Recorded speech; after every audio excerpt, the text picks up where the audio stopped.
There are some times where you absolutely cannot be at work, and it's because you're spending time with your family. And this week's episode is the proof of Joey and I not being able to be here with you today, but thinking, man, we had an opportunity to be interviewed by our mentor, someone that is helping us in business, and somebody that we would consider a financial mind that you should be listening to for business consulting, and that's Sharran Srivatsaa.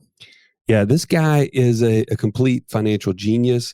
And the fact that he is so enamored with infinite banking should tell you something, right? This is not something that's just like a gimmick or an idea that it fits for some people. This fits people at all walks of life, from the most wealthy to the everyday American. And that's why we want to bring this to you every week, bring value through this concept so that you can implement it for yourself. Yeah, well, we love visiting with Sharran. Sharran has a very inquisitive mind. He thinks about things differently than the two rednecks from Alabama does. Thankfully. Yes, absolutely. But this is an opportunity. He was actually interviewing us on his podcast, and he was very gracious to share this episode with us so that we could share it with you, because we thought the questions he was asking would be some questions that you probably would want the answers to. And if you've been trying to seek through, is infinite banking the right thing for you and your family and your business? I think listening to this episode and his questions hopefully will give you some insight to some of those questions. Yeah, so let's go ahead and dive into this episode with Sharran Srivatsaa.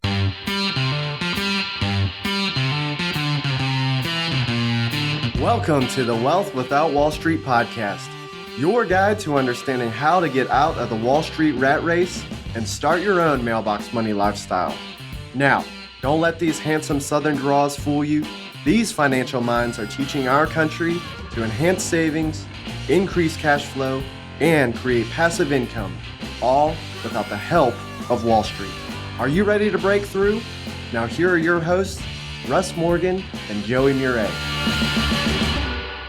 So if you've not listened to part one, we broke down how you can actually have financial freedom a lot sooner than you think. You don't have to wait for 30, 40, 50 years, but that involves doing something. And that concept, what Russ and Joey talk about, is called infinite banking and how to be your banker today.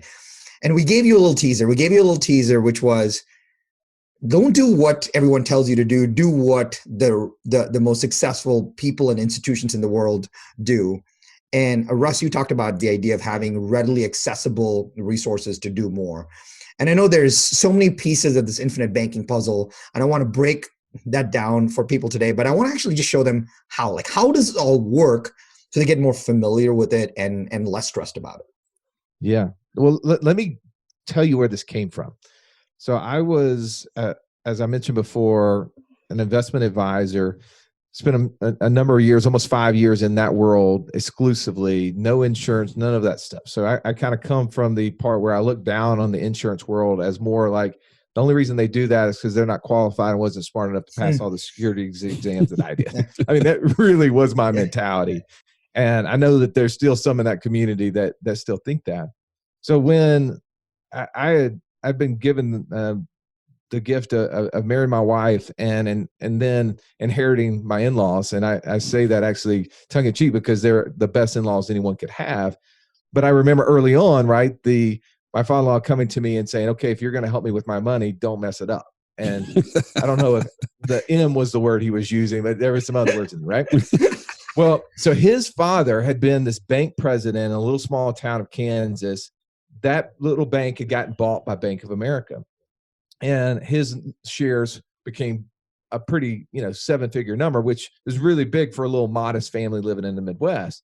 And when he passed, and I think it was late 2006, he gave this, small fortune to my father-in-law. And my father-in-law comes to me, and he working guy, made $100,000 a year, but really had nothing to show for it because he had 3 kids that burned every dollar he had. Right? I mean, this is just the way we do the modern family. And he says, Russ, don't mess it up. And he goes, also, my father said, never sell this stock because it's the best thing that he's ever had because it paid dividends and everything else. And I was like, okay, well, we'll just put it in a brokerage account. I don't really have to do a whole lot. I'll protect it by putting a stop loss on it. And for those who don't know what a stop loss is, just means that if the stock price falls by a certain percentage, it sells it because there's certain technical indicators that would say that it may keep going. Now, I put that, Sharran, at 15%. And Bank of America at that point in time had been so stinking stable for so long, it was a joke to even put it at 15%. Like it might as well have been 99% in my eyes. Well, little did we know in 2007 was going to be the front edge of the financial crisis.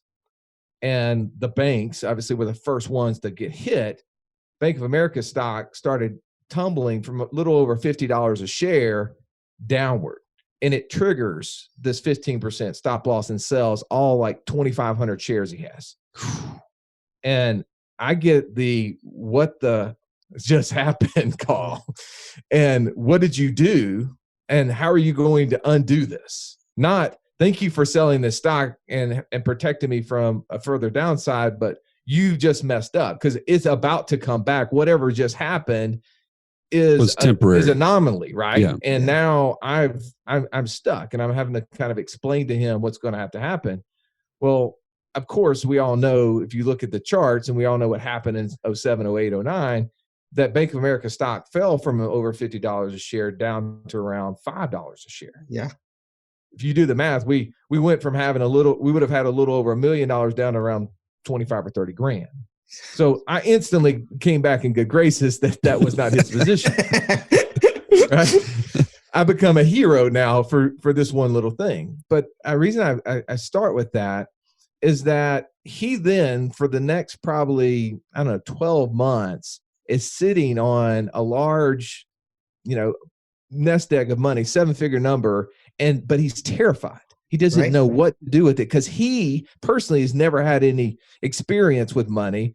The one thing he knew had to be sold. And so then he's sitting there like, what do I do? And to be honest, as all the market's crashing around him, I, as a trained CFP, and I'm going to people and they don't know what's going on and why it's happening. We're both like, okay, let's sit in cash. I go to this conference. I read this book called Becoming Your Own Banker after listening to this, like at the time, late 70-year-old economist talking about how big banks use our cash, our deposits, in order to then turn around and lend it and make a good living off of it. Right. And I was like, okay, wait a second. I'm starting to see the writing on the wall because my wife, at the end of 2008, started a dental practice. Great time to start a business, right? And we start this business, and who do we go and borrow, $700,000 from? Bank of America. Yeah, because that's one of the leading lenders in the dental market. And I'm like, wait a second. I'm reading this book about how banks are lending depositors monies and making good living off of it. Why can't we just put those two things together? And I'm like, here's my follow-on with cash sitting in checking accounts at the bank from Bank of America stock. And my wife is literally borrowing the money that he has in the checking account from Bank of America and paying them 8%, and they're paying him nothing, and they're making all the spread and not taking any of the risk. And it's like, can we put those two things together? Wow. And that's where the concept of becoming your own banker, when I read it in a book and I was like, well, let's see if we put this into action. And from that point forward, and like, I don't know if it was probably May or June of 2009, when we actually finished all the documents, we put everything in place in order to make this happen. From that point forward until my wife sold her dental practice in January, February of 2019, her business was paying him $7,000 to $8,000 a month on that note. Wow. Every single month, like clockwork. And he couldn't have been any happier. So awesome. So awesome. Now, but Russ, is it, you have an entrepreneur listening right now and they're like, okay, well, that's a cool situation that you put together. I, Sharran, living in Topeka, Kansas, don't have access to stuff like that right now. Where can I go create this opportunity for myself? Well, and that's where it really comes down to, Sharran, in light of what we talked about in our last episode, was talking about taking control of your financial freedom, not deferring it or abdicating it to somebody else, but taking control. Now you have to make decisions in light of that. And so in our second step after clarity is control. We make decisions on our budget, make decisions on taxes, on debt, and then subsequently we have a surplus of cash as a result. And when we have that surplus of cash, we build the exact same vehicle that these large banks are doing. So for instance, Russ, you mentioned Bank of America. Bank of America is a great example. They put their highest quality, top tier, tier one capital into whole life insurance. Like, this is the most boring asset class of all time. It's the safest. This is why they put their money there. This is how we imitate what they're doing. And we literally design policies that are super high cash value. We're trying to actually lower the death benefit as low as we possibly can so that we can get the most cash value and growth, and literally replace our savings or checking accounts with a new vehicle, this life insurance. And you can do that with your surplus cash, build that, and then subsequently have access to that cash so that you can continue to take control by creating passive income streams. That's how you imitate what Russ was just talking about with Bank of America at the you and me level. Like, we don't have to be Bank of America. We just have to do the small steps that they've done to become more like that. Dude, so you have to explain. I literally, you talked about death benefit. So can you bring this to life a little bit? Yeah. So here's the part, is that's the hardest part. I think we were talking about this in the past episode, the human behavior, right? And whether it was, how do we get to a point where we try to figure out how much we're spending? That's tough. How do we get to a point where we can be okay not working for someone or having this title and living a life of freedom that is just because I have passive income greater than my monthly expenses? That same philosophy comes into, how do I put money in an asset class that the average Joe on the street and the person on the radio is going to say is the dumbest thing, right? Because they hear life insurance and they assume life insurance. Let me start with this, and I'm going to go back to the numbers, okay? Yeah. The best life insurance policy that I could own personally, me, would be one where I put in, I'm just going to pick a number, $10,000 a month, and the insurance company gave me a $1 death benefit. Now, in order to let that sink in, you're going, wait a second. I know you're from Alabama. You talk slow. You went to a public institution there in Alabama. I can add up a few of the problems in this process, but you say, well, Russ, there has to be something else. Like, if you don't want the death benefit, then why are you doing it? Right? Now, by the way, and just to clarify, the death benefit, basically we're saying, hey, I'm going to pay into this policy, and if as the beneficiary, and if I die, I'm going to get some money. And you're saying that money is $1, conceptually speaking. Yeah, the best one that you could buy would be $1 because it would have the least expense to it, right? The expense is the life insurance death benefit. Right. So what we're trying to do is create cash. And this isn't a new idea. This idea goes back hundreds of years, right? This exists for people to be able to create cash values. I mean, the real estate investing world knew about this in the early 80s when the tax laws were changed and the tax attorneys were trying to figure out where are they going to be able to invest dollars that is going to be able to keep them from having to pay 50% taxes. Because I don't know if people know that, but the highest tax bracket in the early 80s was 50%. We think we pay high tax rates today. Like we're like way low historically on that. And so they were looking for places to shelter dollars that they wouldn't have to pay tax on earnings. And that's the reason why we are looking for places like this. When we put $1 in a life insurance policy, Sharran, the growth internally on that, we don't have to pay tax on.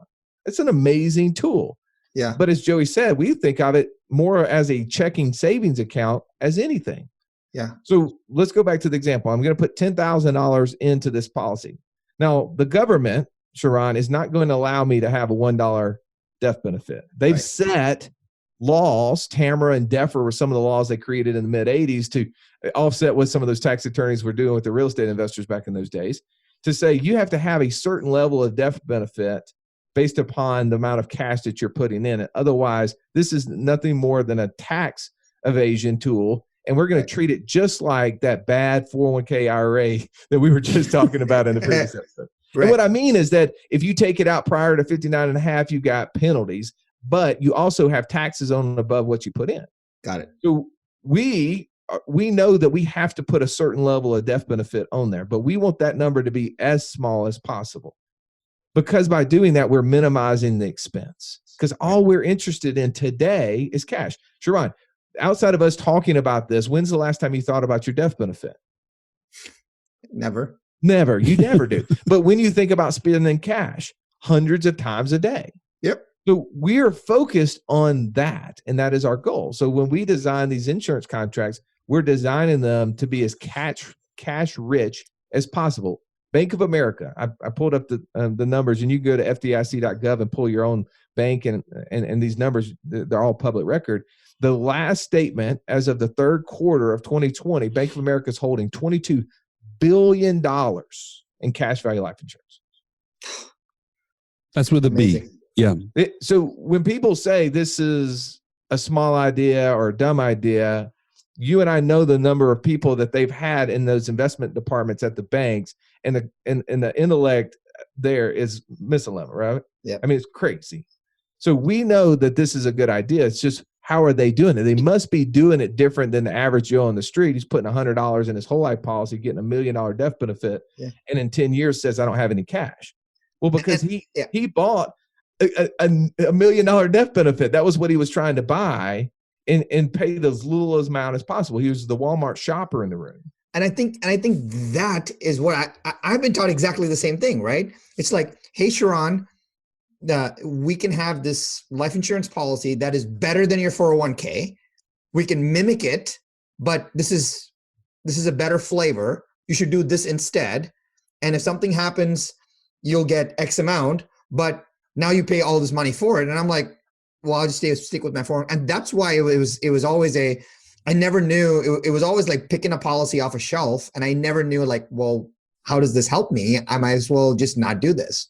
And Well, and let me put it in context too, because, and I think unfortunately this happens, is that the person comes to you and says, hey, Sharran, you're putting money in your 401k. That's a bad idea. You're going to pay 40% tax on it whenever you have to take it out between 60 and 70, right? And all the tax attorneys and CPAs will tell you it's the worst asset to actually own when you die. We know all of those bad things about it. And they'll try to say, well, oh, this life insurance policy is going to actually, from a net taxability standpoint, will be roughly what you would earn. And Joey and I would say, no, that's not the reason to do this. Don't be confused in trying to compare it to the asset class that you're wanting to ultimately invest in, because this is nothing more than a pass-through as a holding account for what we want to do. In our process, step 2 is actually having control of your money. You know, there's a financial golden rule. You know the financial golden rule? No. Those who have the gold make the rules. Right? So for us, is where is your gold? Is it in a place that you can access and control? So I know I'm weird. I have 21 whole life policies. 21. My cash resides in an account that I can write a check off of today. I have a line of credit against all of that cash in there. I can write a check today. I can access it. It is as readily available as anything that I own. So for me, it is my warehouse for my wealth. It's like a garage for your car. You take your car, you get in it, you drive to the office this morning because you make money at the office. But when you come home, what do you do with your car? You park it back in the garage and close the door down, assuming you don't have all the boxes in it like Joey's garage, right? To protect it. And that's all this life insurance tool should be, is a flow through. It's a substitute to our savings. And unfortunately, because savings interest rates are so stinking low, nobody wants to hold money in checking accounts and savings accounts because they're like, I'm just going backwards. Well, if you can earn 3 to 4% net after tax, credit approved, that has a death benefit, and you can leverage it anytime you want to go do the deals, to buy the real estate, invest in the businesses, and can have a place for that cash flow to come running back to, and do that over and over again. Now you start to see why we get excited about it, why we have 7, 8, 9-figure entrepreneurs flowing as much cash as they possibly can into this, because it's nothing more than a safe haven for their cash until they need a place to use it. Yeah, the big takeaway from that, Sharran, is exactly what you mentioned, is people compare it to the wrong asset class or the wrong bucket. You have a savings bucket and you have an investing bucket. And this is not your investment, right? Whole life policies are not going to make you rich. They're not going to, like, the end goal is not to have a big policy or multiple policies and do nothing with them, because 3 to 5% is just not that sexy. Let's be honest. But even more than that, that would be the accumulation approach that I have to get to some number in the future. Exactly. Already dismissed, as we still won't ever know what that number needs to be. Right. So instead of that, we're literally just comparing this to your checking or savings account. And to be honest with you, Sharran, I still have yet to have a conversation with somebody and them just really stand up for their checking or savings account. Like, Joey, I don't know. No, you can't beat my checking account. Like, it is the best thing of all time. No, they're always like, okay, yeah, I've actually been sitting on cash and I'm actually kind of pissed about it. Like, I don't like having all this cash in my checking or savings account. It's sitting dead. In fact, Russ actually coined this recently. He's like, your cash is taking a nap, right? Like, you need your employees at work, right? You don't need them. You walked in and one of them was asleep. You'd be like, okay, you're done. You're out. But that's what we do with our cash all the time. We literally sit it in, nap time, and we need to get it to work. And that's what the policy allows you to do, is to keep it at work, even while it's in your retained earnings, and then subsequently use it for the next big purchase, the next, expansion, the next investment. And literally we're just doing multiple things with our dollars. So can we bring this to life, where it sounds to me like there's, if we can explore these two paths. So there's Jimmy, the entrepreneur right now, and I'll use easy numbers, right? Has $100,000 sitting in his Bank of America checking account, because Jimmy's like, this is my rainy day account. My wife and I like to look at this number. And how many of you seen like that, right? Like, insane numbers, right? He never touches it. That money, like, literally he's had that 100,000 in his account making 0.001% for 7 years, right? And so you have Jimmy, the entrepreneur, that has 100 grand in the checking account. It's literally a rainy day account, hasn't done anything with it. So you have that group of person. Then you have Johnny on the other side, who is willing, he doesn't have the $100,000 nest egg, but is having enough cash flow, enough income that is happening, and is willing to put aside, again, I'm making up numbers here, $5,000 a month. Now, could you take these two scenarios and say, okay, if it was Jimmy and Jimmy had 100 grand, here are some ideas for Jimmy. If it was Johnny and Johnny were putting 5 grand a month, here are some ideas for Johnny. How would you structure those two? Yeah, no, totally. So first, and I think if I don't say this, it may lose the part of why we're going to say what we say. Okay. So I'm going to answer your question, and Joe, you may have to remind me what the question is, because my memory is short. Right. All those public education. But here's the issue, right, Sharran, is that when we take $1 and we spend it, it's gone forever. Can never earn 0.0014 for us ever again. True? Yes. And that is one of the worst things that happens. We talked about in our last episode, Be the Richest Man of Babylon. Well, one of his principles was put that goal to multiply. Yeah. Our money should always be growing. It should always be compounding. And we should never actually spend our gold. We can spend the earnings of our gold, but we should never spend our gold. That's good. And unfortunately, too many people, they save cash, whether it's $5,000 a month or Jimmy with the 100,000 in his nest egg. And when a purchase comes along, they make a decision and they spend it. And now that gold is no longer multiplying. So the first premise to all of this starts with an efficiency model that says, I need to have my money always compounding and growing. Okay. Yeah. So when we look at Jimmy's 100,000 or the other entrepreneur who has 5,000 a month, and we put it into these accounts and we structure them in a way that has the smallest death benefit. So for Jimmy, usually what happens for the Jimmys of the world who has 100,000 and starts off the side, he also has cash flow he's saving somewhere. Right. And maybe like Joey's example where the the guy was putting it into a 401k, or he's putting it into an account because he thinks that's the right place. But once he kind of gets an idea of what we're talking about, he says, I don't want to wait 20 years. So here's this amount of cash flow I have too. So he comes to us and says, all right, well, how can I put this 100,000 in day one and flow this 2 to 5,000 or 50,000 or whatever his number is a month or a year through the plan? And we design a plan specifically for him that allows him to do it. And because he has this cash sitting there, Sharran, he literally moves money from his left pocket to his right pocket. He's not buying a huge death benefit with that 100,000, but with his monthly cash flow, he does buy a decent death benefit with it that keeps it under those modified endowment contract rules, which are really just the taxability laws that the government has set.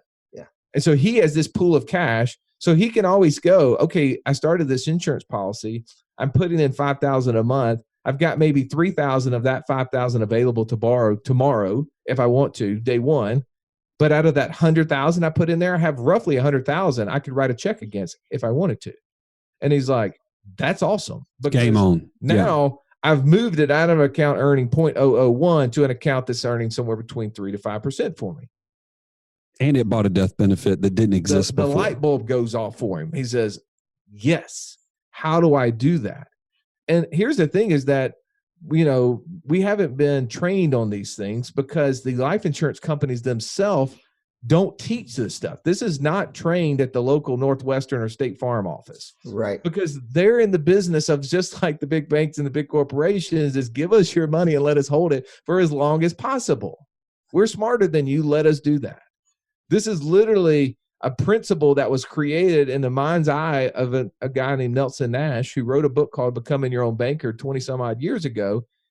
And it was his own personal life experience. He was working as a life insurance agent, was saving money, and was making his money as a real estate investor.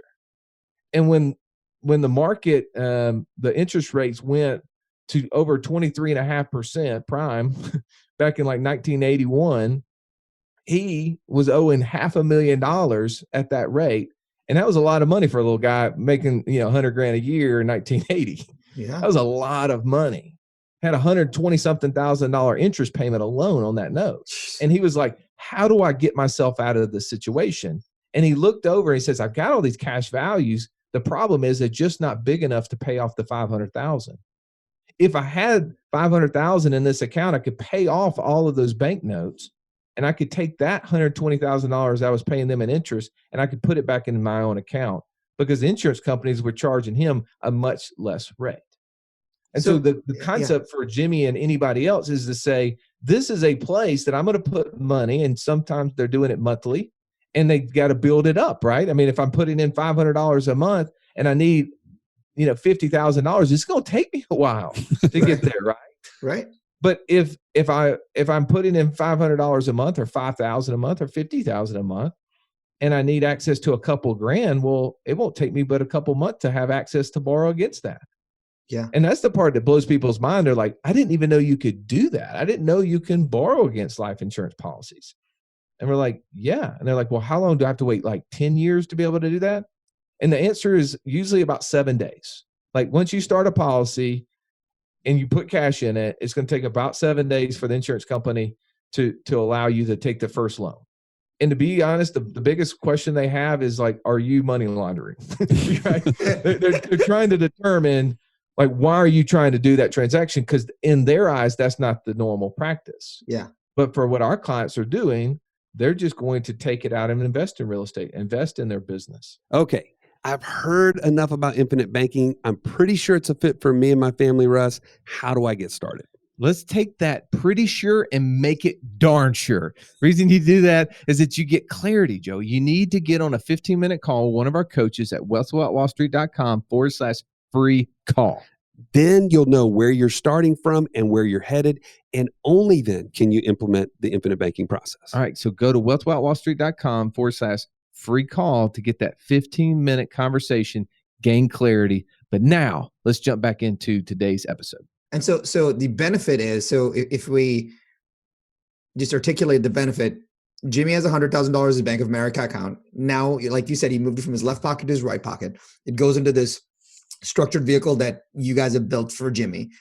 And instead of making 0.01% or nothing in interest, now Jimmy's I'll make the low end of the scale 3.5%, whatever that may be, right? 7 days later, Jimmy has $100,000 in this policy at 3.5%, and he's also choosing to contribute on a monthly basis to this account. So the first benefit is he has 3,000x'd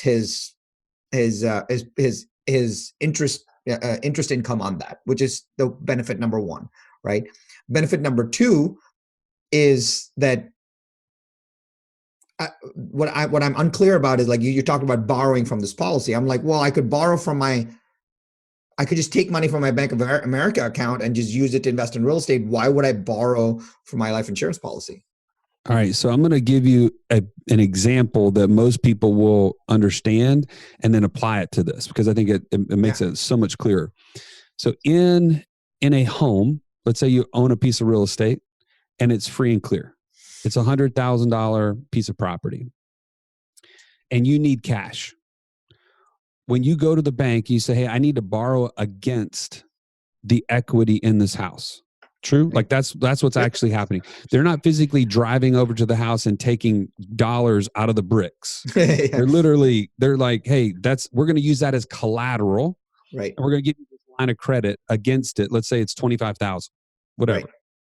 They're lending you their money, the $25,000, and you're now free to do with it whatever you want, right? You write the check, you go invest in something else, you do repairs, whatever it is. And in order for that to happen, what's happened is now you have access to capital, but the value of the home is unimpeded. Correct. Right? That $100,000 asset could grow to $110,000 next year if we see, appreciation in the market. That is how you leverage against an asset, right? Well, in a life insurance policy, you're also building equity. And so it's very similar to a home in that regard. And when you need to borrow cash or you need to access capital, you're not taking money out of your life insurance proceeds like you would a bank account, right? If I have $100,000 at Bank of America and I need $25,000, my balance automatically reduces to $75,000, and that's the only amount I can earn interest or appreciation, to use the home example. That's the only place I can get it from is the 75 that's left over. And right? That's what Russ was saying. Don't mess with the gold, right? Exactly.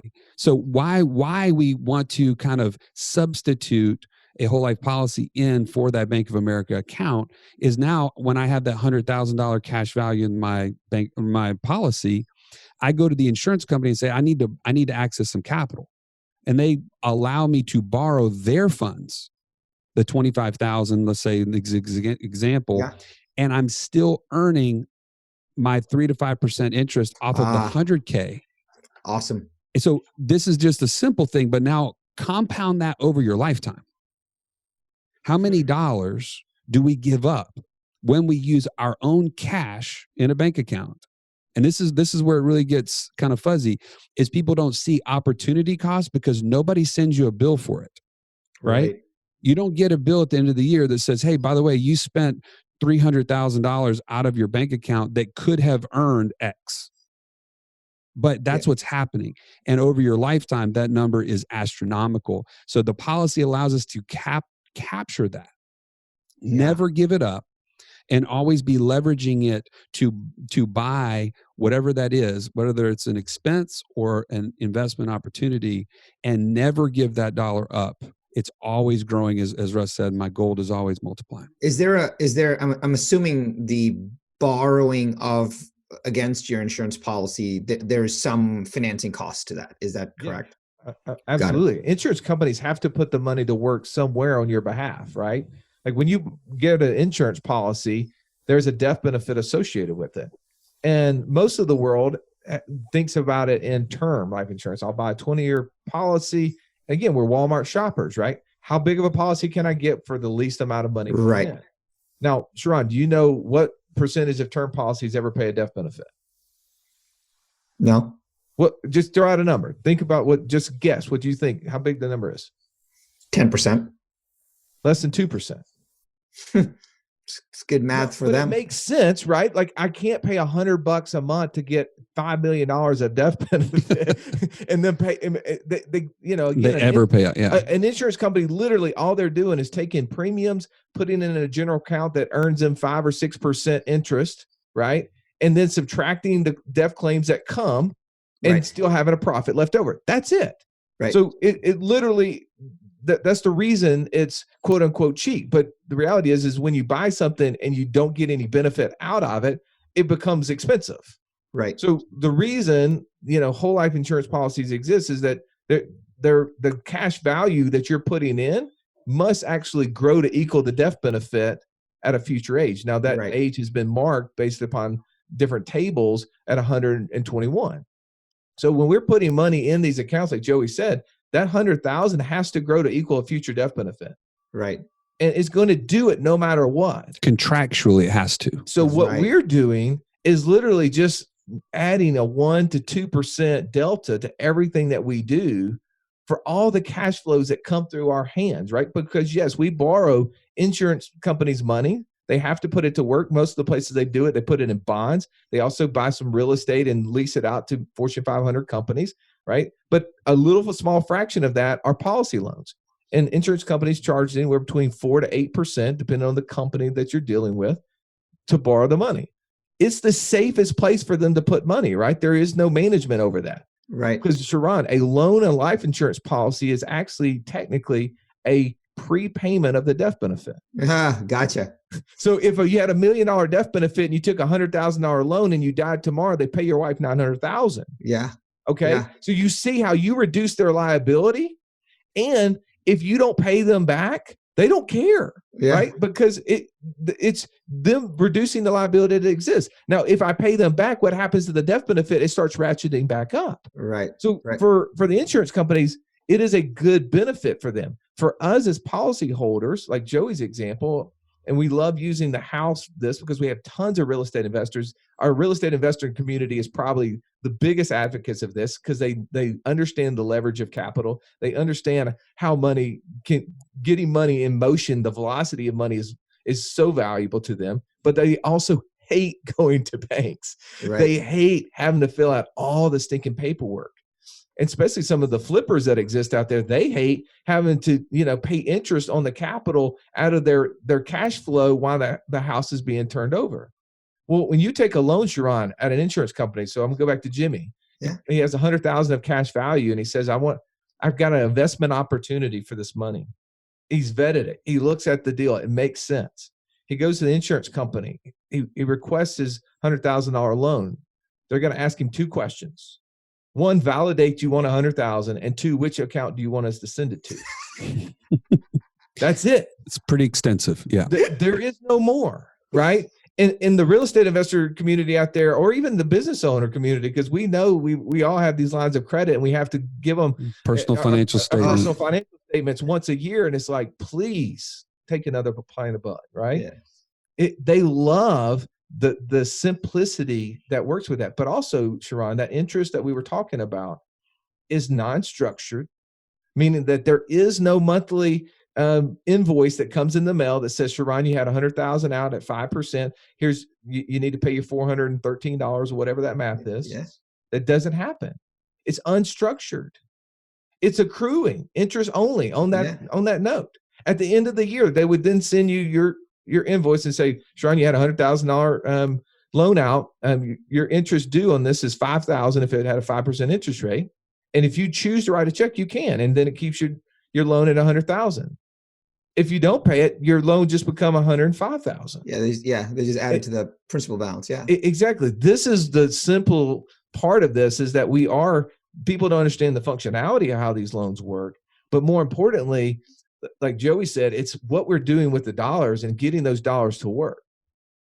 Correct me if I'm wrong, but for me, there was a really cool aha moment here, which I understand the structuring component of this stuff, but a couple of pieces kind of connected for me. One was when you said, hey, I want the best policy that I can have right now is a policy with a $1 death benefit. That was a data point. I was like, okay, but then you said, well, I can't get that because of these tables and things like that, because of requirements. Cool. So assume that there is a baseline of a death benefit that is necessary. So now I know that the best policy that I can have is a $1 death benefit. Number two, there's probably a baseline. But number three, I can borrow against my policy to artificially reduce my death benefit to $1. Is that, did I get it? Yeah, you're absolutely getting. You're moving in the direction where we are playing control, right? We are being in control. And I don't know, as entrepreneurs, like, if there's anything that we want more of, it's control. Like, give us the wheel, would you? Well, and to be honest, Sharran, just to add something else, if you're an entrepreneur, you already know there's something wrong with our current financial industry because it doesn't make sense to you, right? You're in the business of cash flow. If you don't have cash flow, your business halts, right? Yeah. It's done. But yet you're being told to put money into things that you can't access and don't create cash flow.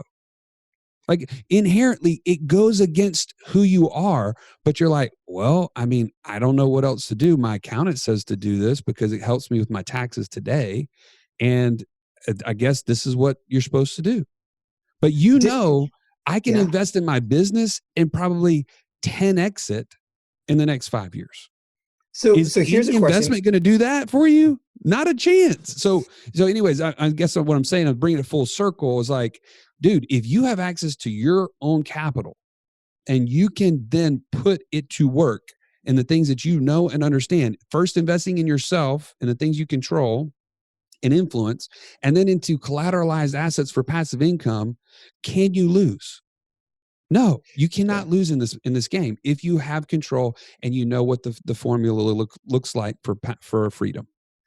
So I think it still keeps going back to, like, how can I be my own banker? Like, that's the cool part, right? If you can keep coming back to how can I be my own banker, that gets exciting. I'd like to talk maybe from your kind of experience about, okay, here I am. I get the infinite banking concept. I get the vehicle that we can use. Now, if we had to bring it more to life, can you talk maybe briefly about ways that you have seen money borrowed, utilized from a policy that's been invested elsewhere? And I want to start with one very specific kind of scenario, which I'd love for your guidance on. Children. Like, so help me with this. I can't, like, this whole 529 plan, like, my goodness, right? Like, it bothers me so much. But and so we like, I talked to my social estate planning attorney. We're like, hey, we'll do a vehicle. My attorneys were like, you're overthinking this, Sharran. Like, you don't need any of this, right? So I believe that if we can just, if we were just taught how to take care of our children, and I think all of us are putting money aside for our children. And you know what, Russ and Joey, I actually think there's a entrepreneur right now listening to the show that went into his or her Bank of America office, asked for a creation of a separate account, and has set up a monthly disbursement into their account of like $700 each to make sure that they can pay for college tuition in 18 years. I know that is true. So maybe you can talk to, like, some ideas around how you manage and invest for children. Oh, so I actually created a video. If you go to the Wealth Without Wall Street YouTube page, you can watch this. It's how my daughter will buy her first car via infinite banking. Oh, so good. And this is, so I have 4 children. Joey has 5. He has to one up me. And I own 2 life insurance policies, 2 whole life insurance policies on each one of my daughters. So as opposed to putting money, say, in a 529 plan, right? Because that's all we know for kids. It's savings accounts or 529 plans. That's all that exists. I mean, there used to be these Coverdale plans and nobody does that anymore. Like, that's what we do. Well, so here's the thing. Like, when I think about 529 plans, and I was in that world, I set up plenty of 529 plans in my day. It's, what was its purpose? College, right? It's college. But you and I are singular purpose. We're talking about entrepreneurship. We're talking about what the school system sets up a lot of times, right? It's not training an entrepreneur mindset, it's training an employee mindset. So as entrepreneurs, we start really getting conflicted. Like, well, I went to college, but I'm an entrepreneur. Like, should I send my kids to college? That question sometimes comes up. And it's like, well, how am I going to teach my kid? Well, what if they don't go to college and I put money in this 529 plan? One, I can't touch it. in my own business, I could, we all know that we could invest our kids' dollars in our businesses and 10x them yearly sometimes. Yep. Yet we instead give it to mutual fund advisors to dink around with. And sometimes in 10 years, barely have what we put in there available, right? Because that's the lost decade we've kind of been in prior to the last 2 years, right? We were kind of in that lost decade. So it's kind of like, well, that doesn't make sense to me. I don't understand it, but that's the only thing available. So I knew this. I learned this, thankfully, a little over 10 years ago. And so I've been putting money into these whole life policies on my kids. And I started with one each, and then I added a second policy. So my daughter's 15, getting ready to turn 16 next year. And I was like, okay, well, let's look through what you have. She had a little over $20,000 in her whole life policies.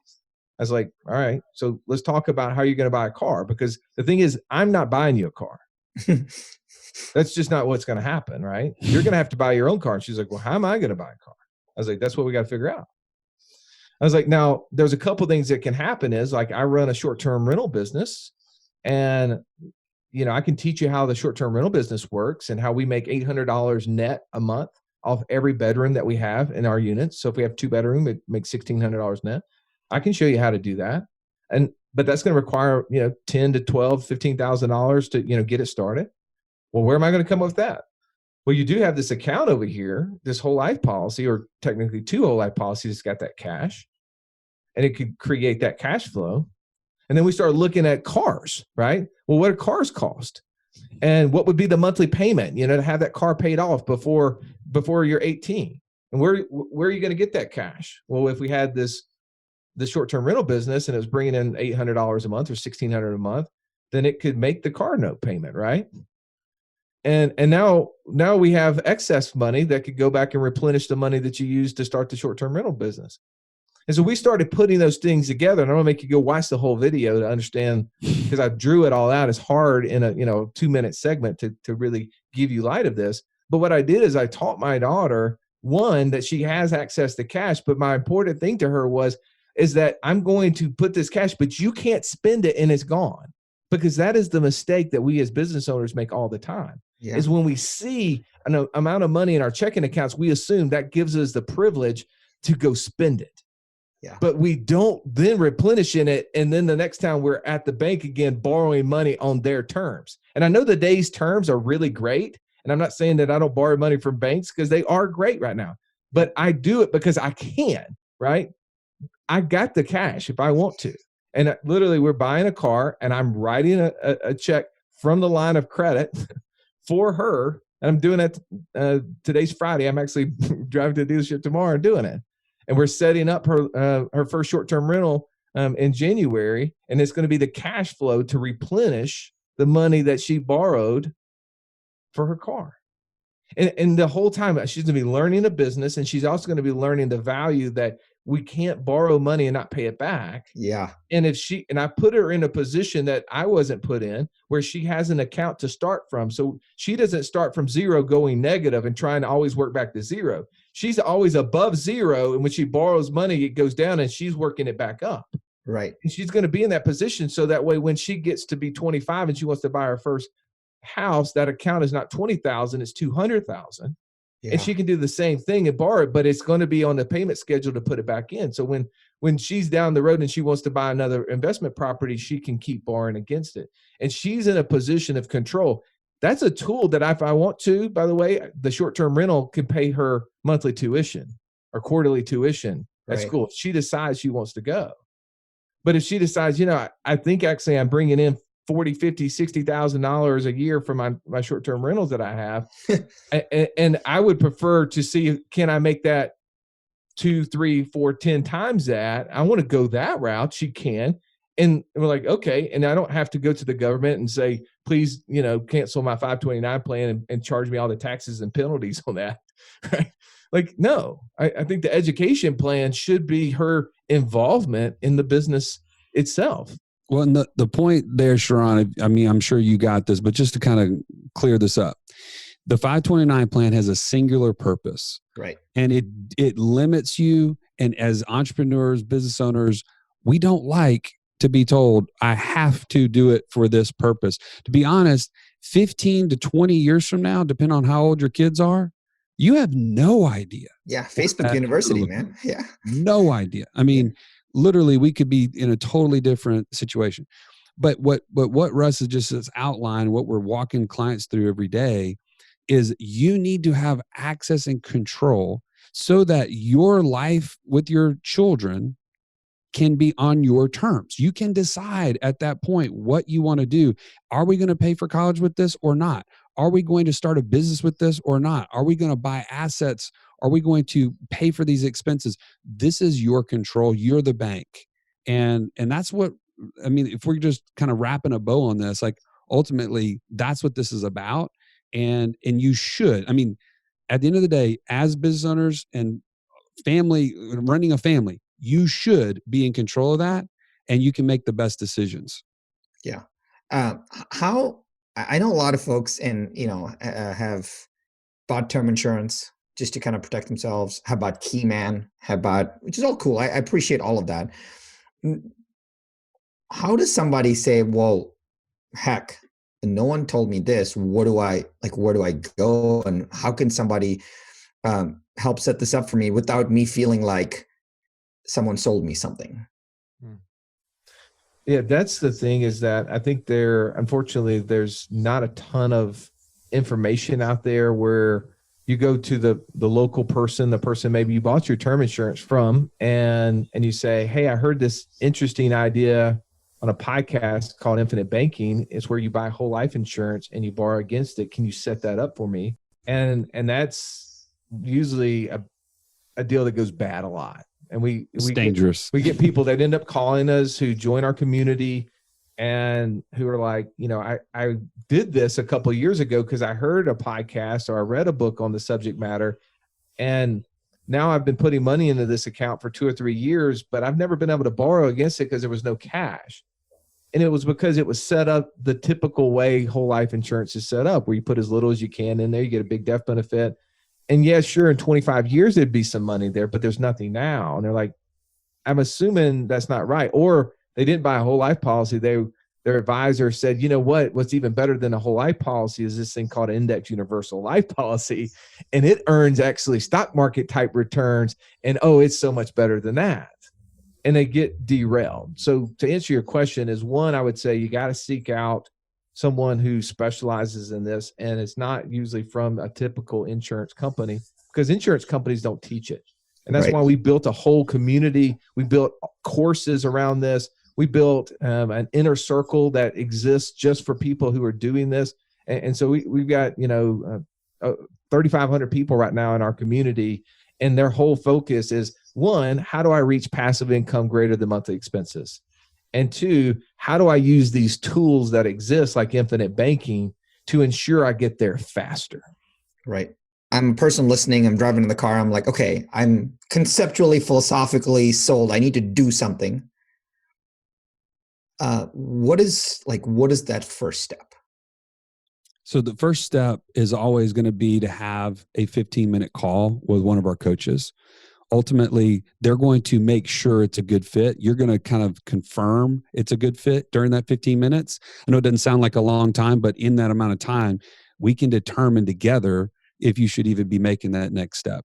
And then from there, you're going to literally walk through a series of a few meetings just to look at your whole situation and apply this to you. Because sometimes you take a concept, it sounds great, but when you apply it to your situation, it becomes so much clearer and so much more like, okay, this absolutely is what we need to do. And it's also an opportunity to get you and your spouse on the same page, because sometimes we find is one person hears about it, they get all excited, they go back home, and it's like whack-a-mole, like, wham.